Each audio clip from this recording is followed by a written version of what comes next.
I assume everybody has heard of Unreal, anyone who plays games that is. If not the game, then the engine. When I think of Unreal, I think of multiplayer because that's really what the series is focused on, but the first two games had actual stories.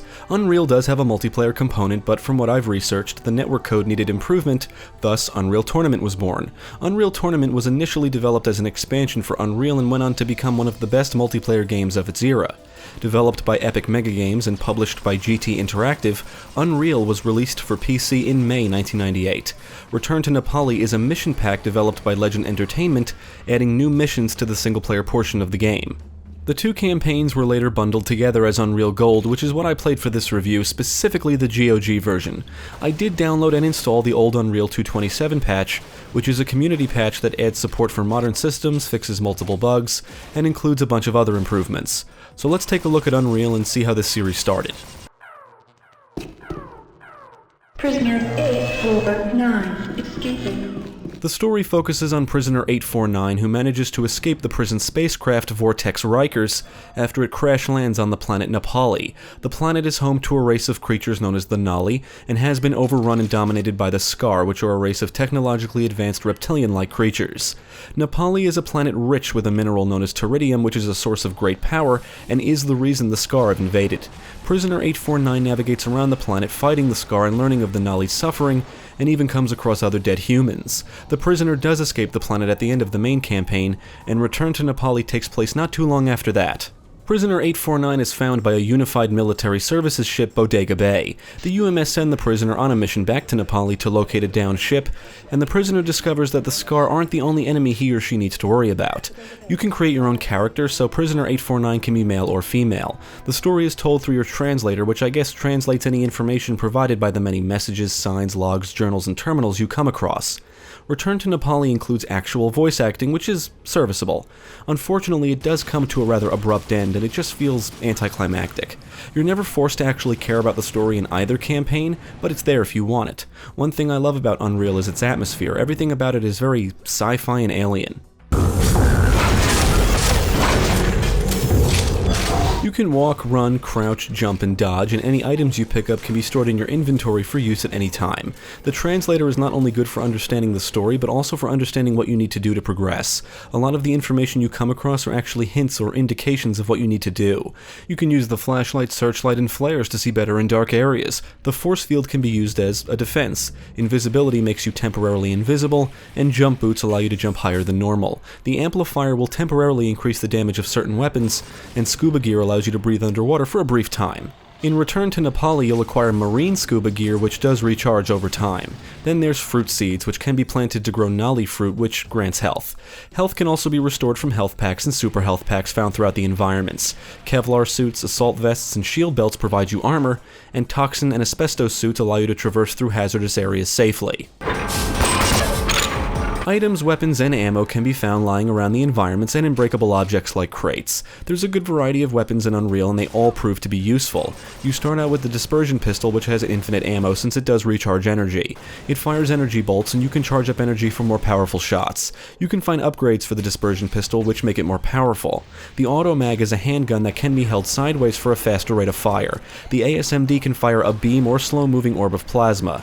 If you manage to shoot the orb with the beam, you can create an explosion. The 8-ball launcher is basically a 6-barreled rocket and grenade launcher, and if you hold the crosshair on an enemy long enough, the 8-ball launcher will lock onto them. You can hold down the fire buttons to unleash multiple projectiles at once. The minigun fires a stream of bullets, and its secondary fire is a faster but less accurate stream.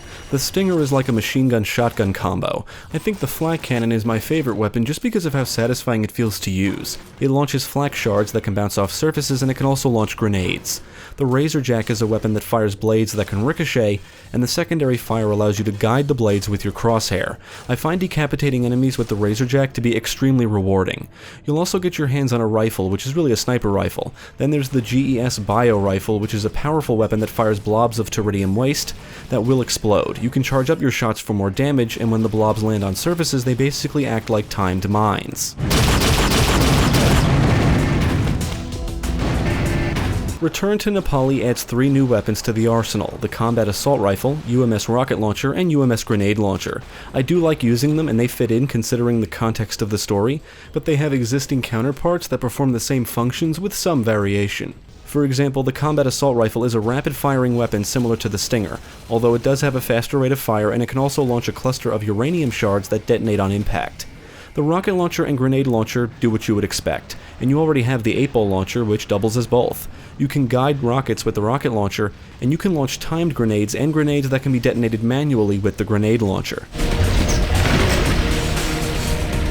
You're going to be engaging a lot of enemies on your journey as well as a few bosses. There are different races of enemies, and some races include enemies of different ranks.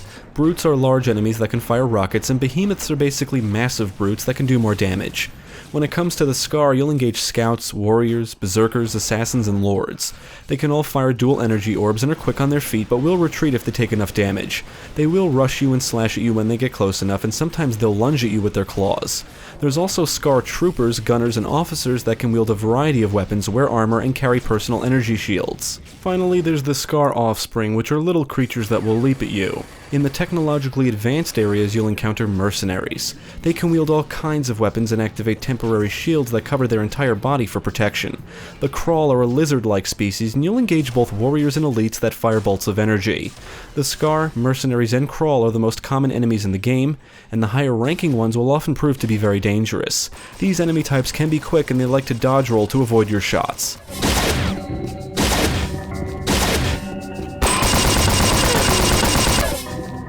There are some other enemies you'll face frequently, like sliths, which spit acid, and devilfish, which are encountered underwater. Tentacles are attached to ceilings and fire projectiles, and gas bags fly in the air and fire flaming projectiles.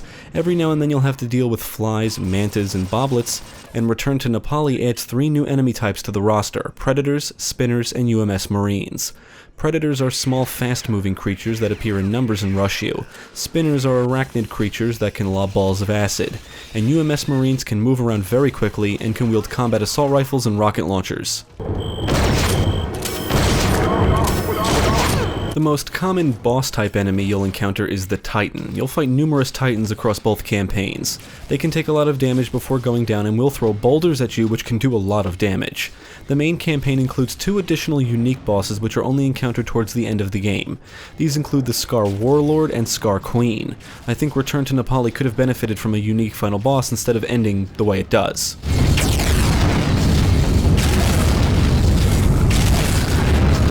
Now, I did play Unreal for the first time a little while back, but gave up around this point, and for a very good reason. It's very easy to get lost or stuck in Unreal, especially if you've never played this before. The translator will let you read the information you come across, and you really should, because much of that information indicates what you need to do, but it's not always clear where you need to go. This is not a unique trait to Unreal, since a lot of first-person shooters in the 90s had confusing and/or maze-like level design. You'll be pushing a lot of buttons, pulling a lot of levers, and interacting with a lot of terminals, and then running back to a previous location to see what was opened or is now accessible, if you can find the area. Some areas include multiple similar-looking hallways and rooms, and I often found myself running around in circles for a while. On the other hand, the environments do encourage exploration, whether it's because you need to figure out where to go or to find secret areas which contain goodies like weapons, ammo, and items. Cracks in specific walls indicate you can blow through them, and there's plenty of objects to break scattered around which normally has ammo and items. You can also push objects around, which can sometimes be good for reaching higher platforms. You'll have to watch out for traps, lava, and some other environmental hazards, and one of the best things about this game is the large number of varied environments. You'll traverse through villages, caves, a temple, arena, castle, processing plant, and different alien installations. The environments will range from appearing primitive to technologically advanced. It's pretty cool stuff, and the environmental variety keeps things interesting throughout the entire experience and applies to both campaigns. The missions or maps are broken up by loading points, and in Return to Nepali you can view your kill statistics at the end of each mission. It took everything I had to get through the rest of that miserable Teridium processing plant. At least I killed a whole bunch of Scar and left the place a real mess. Now, I did play some bot matches and they are fast-paced and fun, just as I expected. I do think Unreal Tournament does the multiplayer better, but that game is based on the multiplayer here after all. I only played with the content that the game and old Unreal 2.27 patch came with. You can set the game style and speed, set a frag limit and time limit, create a map list, and customize the bots. You can decide on their appearance, name, color, class, skin, and then set how they will perform in battle with stats like skill, accuracy, combat style, alertness, camping, and favorite weapon. The bots actually perform well and can be challenging depending on how you configure things. Obviously, they're nothing like real opponents, but they can make for fun single-player action experiences. There's different game types to choose from, including the classics like Deathmatch, Team Game, and King of the Hill. I believe the old Unreal 2.27 patch adds quite a few things, like the quad shot for example, which was a weapon cut from the final version of the game. There is a large variety of maps to choose from, and you can download and apply mutators, which are basically modifiers. Needless to say, the multiplayer can be a lot of fun. You can download all sorts of mods that change things around, so you're not limited to just what the game offers. Unreal does look dated, but doesn't necessarily look bad. The textures are a bit blurry and character models are blocky, but there's plenty of color and the environmental variety keeps the presentation from looking stale. The old Unreal 2.27 patch includes a lot of improvements and optional features that affect the visual presentation. There's also improved texture mods out there should you want to give the game a facelift. Unreal includes a lot of detail, especially in the environments, which help breathe life into the world around you. You'll come across dead bodies and blood scattered around, you'll see creatures flying in the skies and roaming around the surface areas. If you protect a nollie from enemies, it may lead you to a secret area. You'll come across enemies on patrol or interacting with terminals. Then there's the gore effects, which are excellent. There's nothing more satisfying than turning an enemy into bloody chunks or blowing their heads off with well-placed shots. The soundtrack is phenomenal, with a lot of memorable tunes that fit in with what's happening on screen, and I would say the music is largely responsible for setting the game's tone. There's a lot of excellent tracks here that help to make things feel alien and science fiction-y. The sound effects are pretty good overall, the weapons sound satisfying, and the enemies make all kinds of different noises. On the technical side, the game ran smooth most of the time. I did limit the frame rate to 60 for recording purposes and did notice some stutters, but it wasn't often. The only bug I encountered was textures not loading or just not loading correctly. This is the first time I've beaten Unreal and its expansion, and I think it's a phenomenal package, a true classic. It's also become one of my favorite sci-fi shooters of all time. I love the setting, enemies, and weapons. The Scar and Mercenaries look badass in my opinion and give off that evil alien race vibe. Both campaigns do a great job at making you feel like the only human left alive on a hostile planet. The environments can be confusing, but are well designed and encourage exploration. Unreal is one of those games with high replayability. With both campaigns, multiple difficulty modes, and multiplayer, you've got plenty of reasons to return.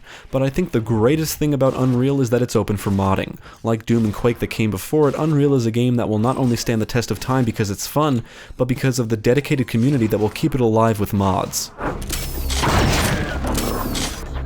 I would absolutely recommend Unreal to anyone. If you're a fan of other Unreal titles and have never played this before, you really should. Realizing the quality of both of these campaigns and how they still hold up today, it's disappointing to know that the developers have shifted their focus entirely to multiplayer after Unreal 2. I think Unreal is a good basis for the classic soldier versus aliens theme that could have blossomed into an interesting franchise with great fast-paced action-packed campaigns. There's actually an impressive amount of world building here, and if you enjoy fast-paced action in a sci-fi setting, definitely check out Unreal.